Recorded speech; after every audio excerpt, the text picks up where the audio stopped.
মহিলার বিরুদ্ধে মানহানির মামলা করলেন মূলত কোন পরিপ্রেক্ষিতে এবং কি করলেন? দেখুন, একজন বিধায়ক, আমরা একজন বিধায়ক, আমরা ল মেকার, আমরা আইনকে মান্যতা দিয়ে চলি।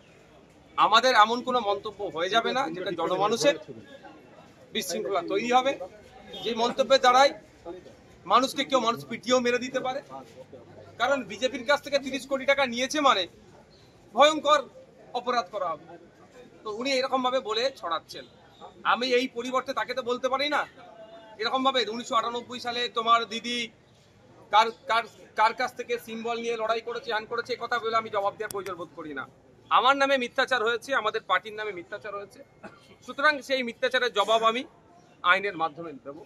উনি যে কথাগুলো বলেছেন সেইগুলো উনি কোর্টে এসে জানাবেন যে আমি কার মাধ্যমে, কবে, কোথায়, কিভাবে স্টেপ বাই স্টেপ নিয়েছি, মানে কি পাটে টাকা নিয়েছি, কি একবারই 30 কোটি টাকা নিয়েছি, 30 কোটি টাকার মধ্যে কত 100 টাকার নোট ছিল, কত 500 টাকার নোট ছিল, সবটাই এসে শোনাবে। আর না হলে ক্রিমিনাল প্রসিডিউরে যেগুলো হচ্ছে সেগুলো হবে। এক কথায় আমরা ছেড়ে কথা বলবো না।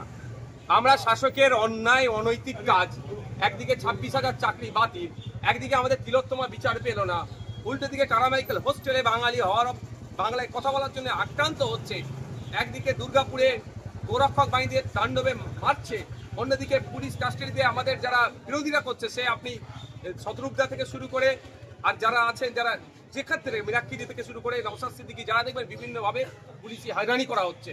আর উল্টো দিকে এই হয়রানি করে যখন আমাদেরকে আটকাতে পারছে না, আমাদের নামে মিথ্যাচার করে সামাজিকভাবে আমাদেরকে অপদস্থ করার চেষ্টা করছে। তো এই অপদস্থের জবাব আমি আমাদের কালো কোর্টের মাধ্যমে, আইনের মাধ্যমে বুঝে নেবো।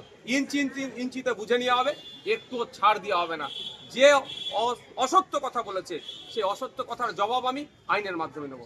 এখন 26 নির্বাচন তো সামনে আছে, তার আগে কি মনে করছেন যে নির্বাচনের জন্য এই অসত্য কথা বলা? দেখুন, আমার সাথে নির্বাচনের আগে কি এটা হাতিয়ার করতে চাইছেন? দেখুন, আপনাকে বলি, আমার সাথে পেরে উঠতে পারছে না। আমার নামে একাধিক ধারায় একাধিক মামলা দিয়েছে।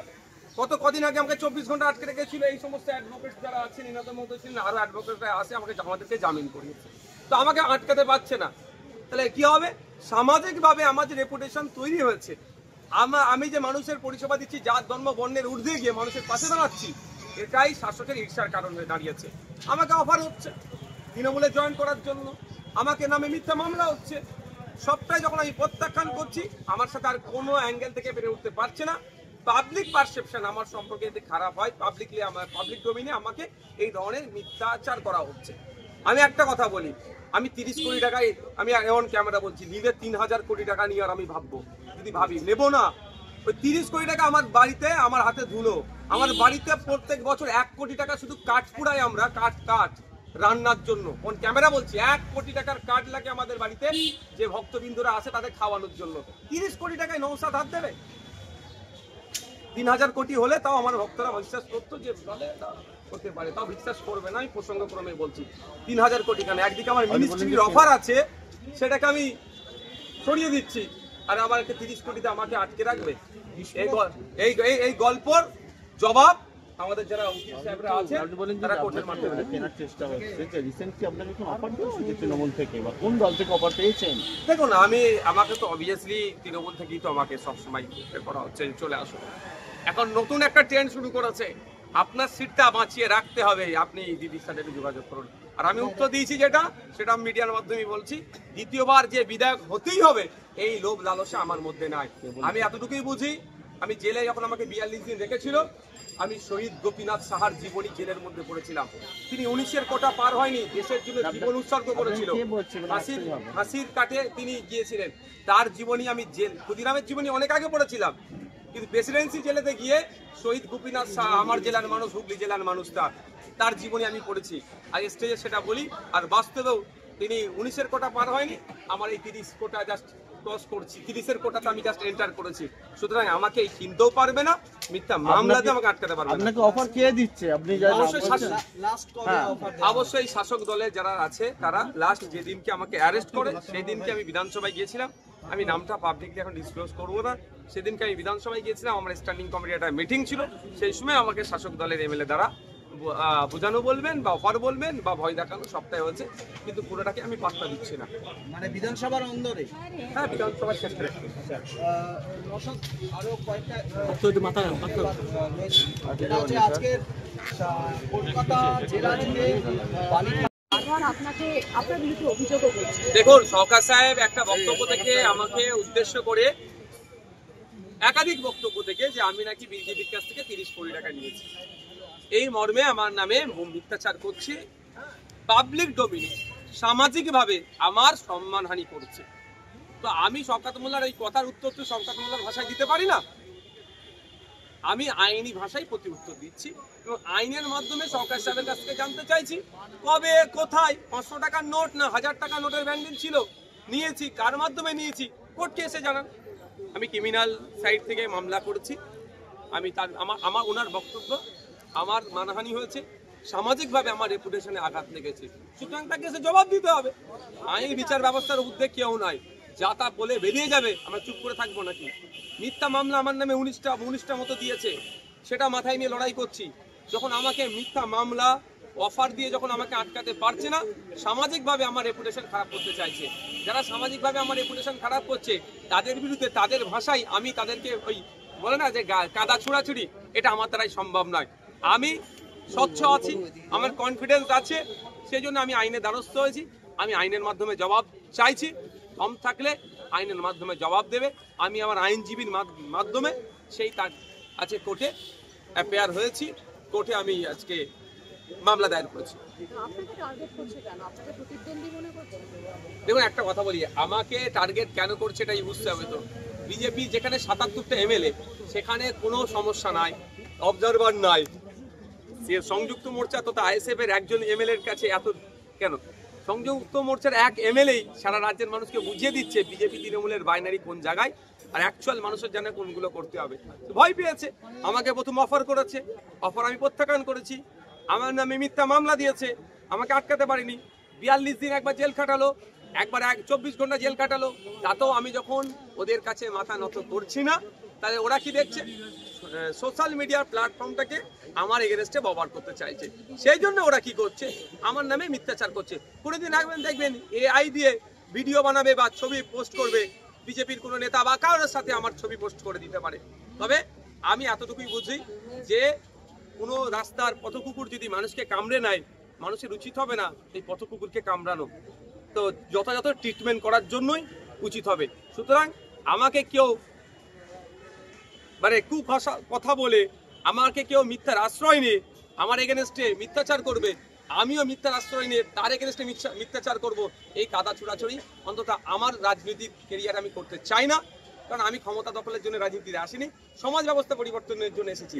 সমাজ ব্যবস্থা পরিবর্তন করতে গেলে অনেকটা স্যাক্রিফাইস করতে হয়, অনেকটা গায়ে মেখে দিতে হয়। আমি অনেকটা গায়ে মেখেছি, কিন্তু এই নোংরামি চরম সীমায় পৌঁছে যাচ্ছে, সেই জন্য আমি কোর্টের দ্বারস্থ হয়েছি।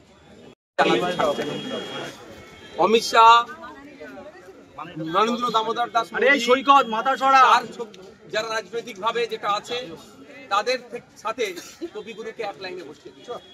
এরা জানে না যে কবিগুরুর অবদান শুধু বাংলায় নয়, বাংলাদেশ সারা পৃথিবীর ইতিহাসের জন্য, পৃথিবীর সাহিত্যের জন্য কবিগুরুর অবদান আছে। কবিগুরু রবীন্দ্রনাথ ঠাকুরকে, রবি ঠাকুরকে এরা অপমান করতে ছাড়লো না। কিছুদিন আগে দেখেছিলাম বিজেপির একটা মিছিল থেকে ঈশ্বরচন্দ্র বিদ্যাসাগরের মূর্তি ভাঙা ছিল, আর আজকে আমাদের গতকালকে দেখলাম আমরা আমাদের এই সোনার বাংলায়, এই আমাদের সম্প্রীতির বাংলায় কবিগুরু রবি ঠাকুরের বাংলাতেই রবি ঠাকুরের ছবি তারা জ্বালাচ্ছে। আমি আশা করব প্রশাসন সুমোটো করবে, এদের বিরুদ্ধে ব্যবস্থা গ্রহণ করবে।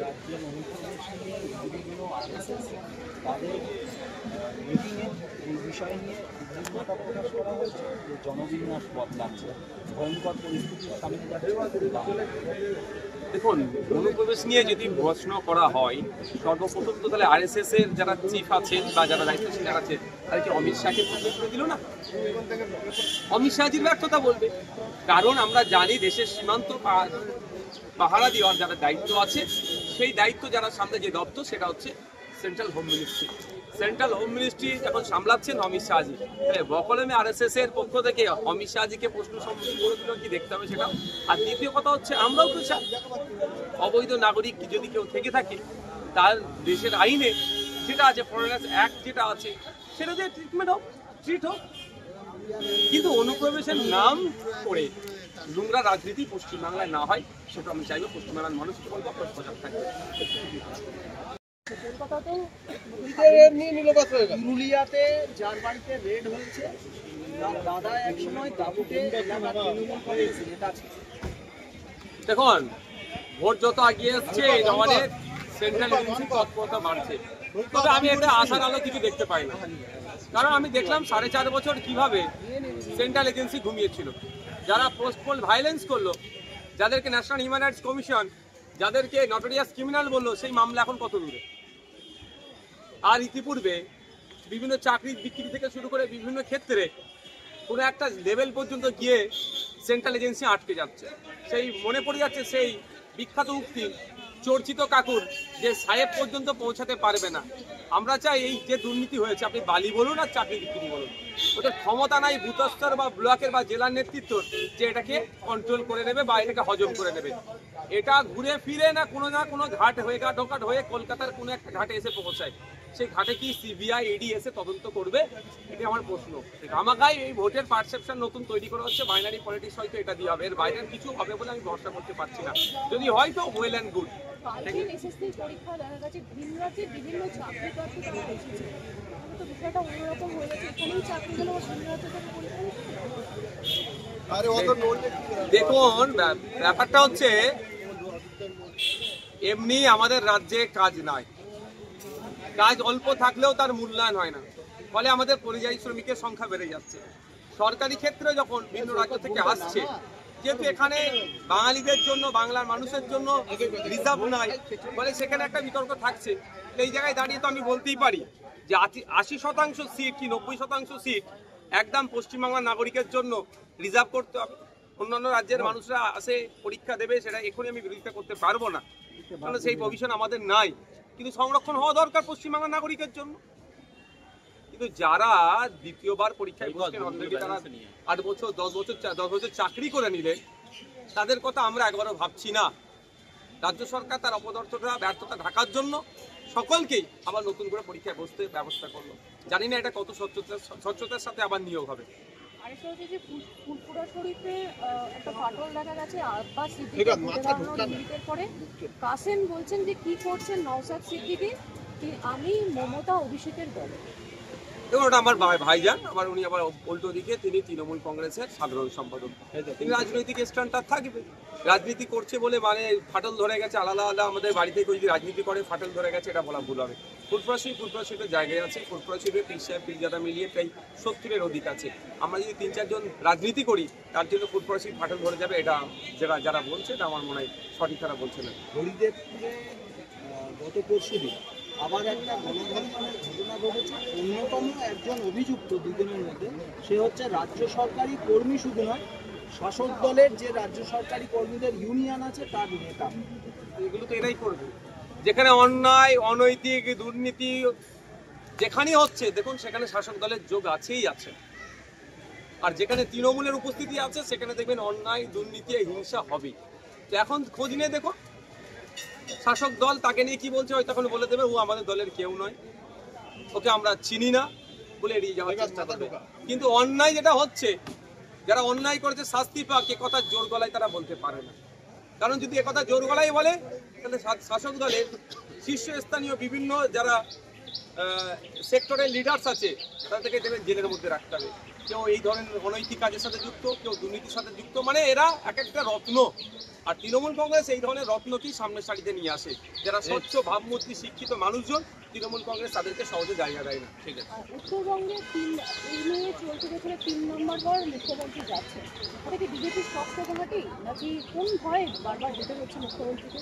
দেখুন, মুখ্যমন্ত্রী রাজ্যের কোথায় কোথায় যাবে আমরা তো ঠিক করতে পারি না, তিনি যেখানে ইচ্ছা যেতে পারেন। তবে মুখ্যমন্ত্রী যে প্রমিসগুলো করে ক্ষমতায় এসেছিলেন 2011-এর আগে, যে কথা গল্পগুলো শুনিয়েছিলেন, সেগুলো কটা বাস্তবায়ন করছে এটা আমরা চাইবো। উত্তরবঙ্গে যাচ্ছেন, চা শ্রমিকদের বঞ্চনের কথা তিনি মুখে বলছেন না। একটা চা শ্রমিক মাত্র 250 টাকা প্রত্যেক দিন তার মজুরি পায়। স্কিল লেবার, চা শ্রমিকরা স্কিল লেবারের মধ্যে পড়ে। 450 টাকা পশ্চিমবাংলায় যাও, আমি মনে করি এটা কম, অনেক কম। মিনিমাম ওয়েজেস হচ্ছে স্কিল লেবারদের জন্য 450 টাকা। আর সেখানে মুখ্যমন্ত্রী বারবার আবার উত্তরবঙ্গে গেলে উত্তরবঙ্গ আমরা এক কথা যেটা জানি, চা শ্রমিক হিসাবে, চা বাগান হিসাবে তাদের শ্রমের মূল্যায়ন হয় না। প্রায় 2016 থেকে 2024 প্রায় 15 থেকে 16 বার ত্রিপাক্ষিক মিটিং হয়েছে, কিন্তু চা শ্রমিকদের মিনিমাম ওয়েজেসটুকু এটা ঠিক করতে পারেনি। শুধু ওখানে গিয়ে গল্প শোনালে হবে না। চা শ্রমিকদের জন্য যে আবাসের ব্যবস্থা করা হয়েছে, ঠিক জানুন বাইরে থাকার টোঙের মতো হয়েছে, এইগুলো নিয়ে কেউ চর্চা হয় না। শুধুমাত্র তাদের কাছে যায়, তাদের সাথে একটু কথাবার্তা বলে, আবার চলে আসে। এটা হয়তো পারসেপশন চেঞ্জ করার চেষ্টা করলেও এটা হবে না। আর চা শ্রমিকরাও না বিজেপি না তৃণমূল, এই 2026-এর ইলেকশন আসছে, এই দুটো শক্তিকে পরাস্ত করবে।